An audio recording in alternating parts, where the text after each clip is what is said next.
Kasama kalas na kasulog Jollibee na eh. Jollibee? Oh. Karoon pa. Karoon ba ka ng Jollibee?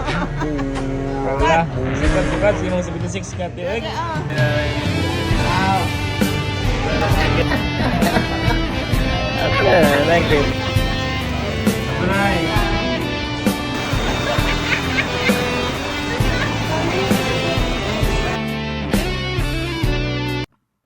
Pagkatapos ng aking klase ay dumiretso na agad sa bahay nila Lola Clarice. Araw kasing ito ay kaya schedule ang aming pagpapatingin sa kanyang mata. Nabutan ko pa nga siya nakahiga at habang papalabas na kami ng kanilang bahay ay damang-dama ko ang kanyang saya. Parang ito yung kanyang inaasam na pag-asa na muling makakita ng liwanag ng umaga. Kasi ang laging iniinda niya ay yung napakalabo na ng paningin ng kanyang mga mata. At dito ay magmumotor lang kami kasi wala naman tayong sasakyan. At ilang sandali lang ay mabot na kami sa optical clinic dito sa bayan ng Ipil. Naalalayan ko si Lola kasi yun na nga nahihirapan siyang makakita. Pasok namin ng silid ay damang-dama na ni Lola na ilang saglit lang ay muli nang lilinaw ang kanyang mga mata. At dito ay nahanap na ang kanyang mga ID para sa pagkuha ng impormasyon. Ako na nga ang in-interview ng sekretarya para kay Lola Clarice. Napakalapit ng loob ko kang Lola Clarice para bang yung lola kong yumaon patitinig nila ay kapareho. At sa puntong ito ay sa wakas papasok na kami sa clinic. Sa silid para i-examine ang kanyang mata. At shoutout pala sa doktor na umusikaso sa amin kasi napakabait ni doktora. Dito pakinggan nyo ang aming pag-uusap.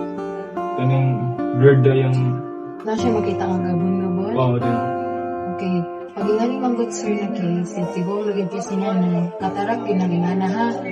So karon, dili na ang katarak, dili na siya mawala through eyeglasses. Wala dyan, oh. Hayag ra. Okay, asa ang mas klaro? Lens 1, may lens 2. Isa ko na... Okay, tanawan daw. Kana?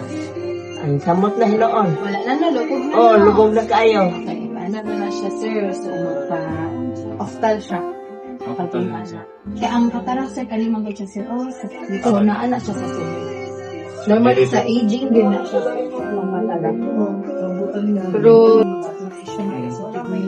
Yan po sila kayo na pala. Wala na, hindi naman. Ayun na eh. yan, Nay. Okay na. Okay lang. Sige mo, ha? Okay na. Okay na. Mao naman eh, may gihatag si Ginoo. Di, normal. Dito na kayo. Nay, Davao doon ay. Sa Davao. Yun na nga, sa bilis ng mga pangyayari, isang pag-aasang makakita ay nauli sa wala. Kasi need na pala ng surgery ang mata ni nanay. At ang pinakamalapit na lugar ay nasa Davao. Siyempre, matanda na rin si nanay. Parang hindi nakakayanin ng kanyang mga katawan. At kapos din tayo sa budget kung sakasakali. Para maibsan ang kanyang kalungkutan, dito ay dinala ko na lang siya sa Jollibee. Para naman, ang kanyang kalungkutan ay mapalitan na naman ng kasayahan. Shoutout nga pala muna sa kasama kong si Boyboy. Sinama ko siya kasi walang nag-aalalay kay nanay sa likod ng aking motor. So, balik tayo kay nanay. Hindi ko inaasahan na loob ng 76 years, first time niya pala makapasok sa Jollibee. Kaya dito, imbis na si nanay yung pasayahin ko ang mismong naging masaya. Dito ay isa-isa kong in-explain kay nanay kung ano yung mga pagkain na nasa kanyang harap. Kasi nga malabo ang kanyang mga mata at ito ay kakapkapin lang ng kanyang mga kamay. Nagharaman ini. Dito mo sa Kila ni Maria Suanan?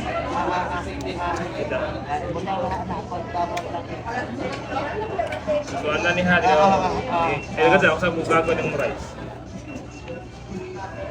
Right, Nay.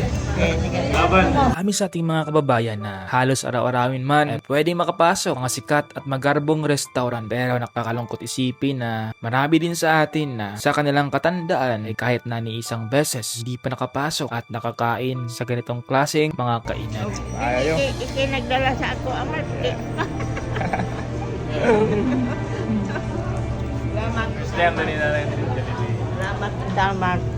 Sige na, banat na eh. Ikaw na.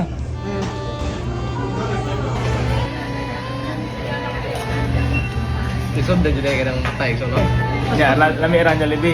Ulamin man na ini tayo. Lami, kaya na. Dagang ng pagkaon. Yeah. Natay mga surfing. Siyempre. Mga diba? At yan, na kay first time na ito na eh. Normal na siya. Huwag matiguan.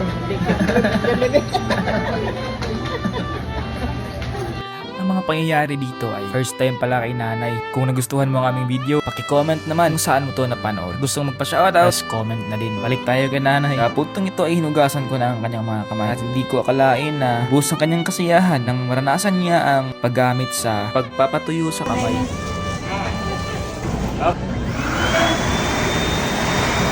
Okay na, okay na? Mahikilig ka. Okay na ka? Oo, okay lang. Edit mo. Okay na. Okay na? Okay na.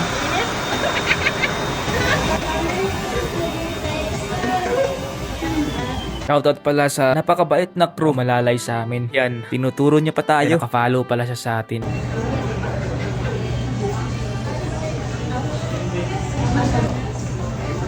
Ano yan? Sa pangalan sa kamot ba? Sa labawo? Maugas sa kamot? Aw.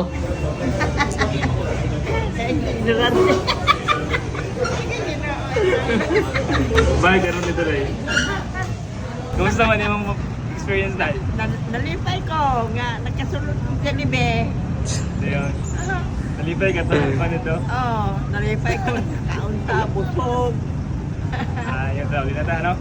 Sige, sige. Salamat, down, back. Hanggang dito na lang muna tayo. Sana ay nasayahan kayo aming lakad ni nanay. At hanggang sa muli, ako pala si Iksuon. Kasama mo sa lahat ng hamon.